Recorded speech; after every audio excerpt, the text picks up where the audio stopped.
আজি তোমালোকক মই ইংৰাজী ভাষাটোৰ বানান বিলাক কেনেকৈ লিখিব আৰু পঢ়িব লাগে তাক শিকাবৰ কাৰণে আগবাঢ়িছো।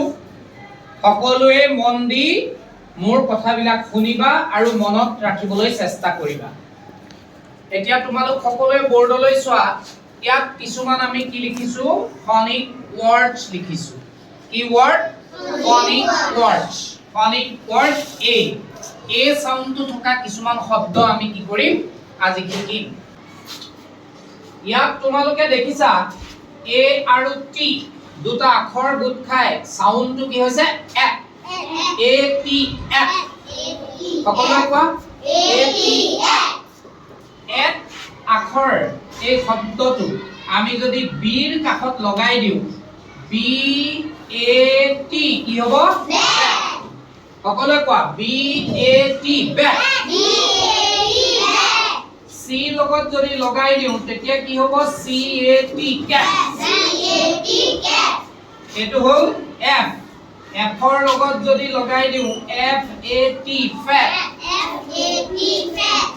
এইচ তাৰ লগত যদি লগাই দিওঁ H A T hate.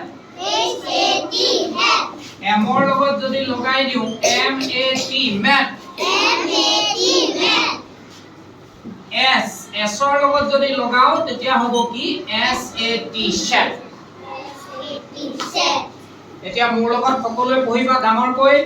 B A T bat. C A T cat. F A T fat.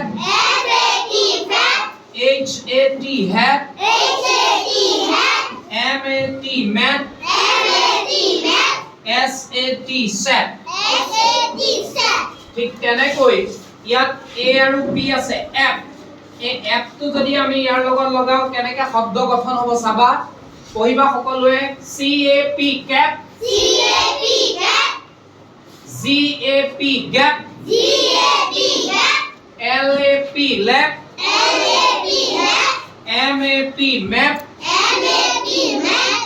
N A P nap.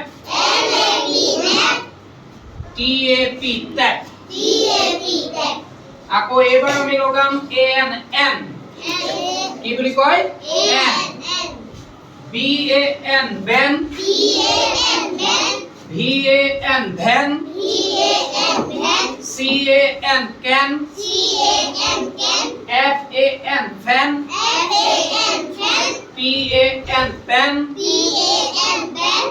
M A N man. আকৌ চাবা শেষত A D ad. B A D bat.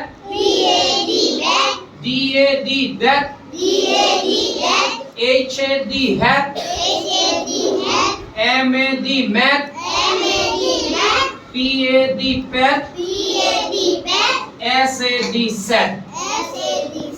Set sad মানে হল দুখিত। মনত যেতিয়া আমাৰ দুখ লাগে তাক কি কয়? সেট বুলি কয়। এইবিলাকৰ অৰ্থ আমি পিছত শিকাম লাহে লাহে।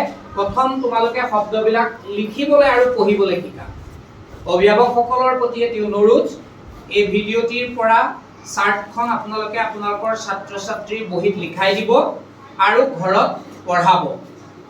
কেনেকৈ পঢ়াব লাগে ভিডিঅ'টোত দিয়া আছে, সেইমতে আপোনালোকে পঢ়াব। তেতিয়া আপোনালোকৰ ছাত্ৰ-ছাত্ৰীসকলৰ ইংৰাজীৰ বানান লিখা আৰু বানানবিলাক কেনেকৈ পঢ়ে সেই গুণটো আয়ত্ত হ'ব। আজিলৈ ইমানেই। সকলোৱে ভিডিঅ'টো চাব বুলি আশা ৰাখিছো আৰু যিমান পাৰে সিমান শ্বেয়াৰ কৰিব বুলি আশা ৰাখি আজিলৈ ইমানতে সমাপ্ত। ধন্যবাদ।